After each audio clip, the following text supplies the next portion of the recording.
napapansin sa iyong mga kapaligiran. Kay dumi na ng hangin, pati na ang mga ilog natin.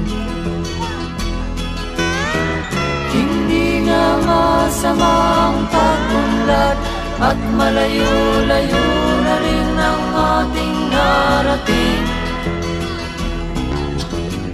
Ngunit masdan mo ang tubig sa dagat, dati kulay asul, ngayon'y naging itim.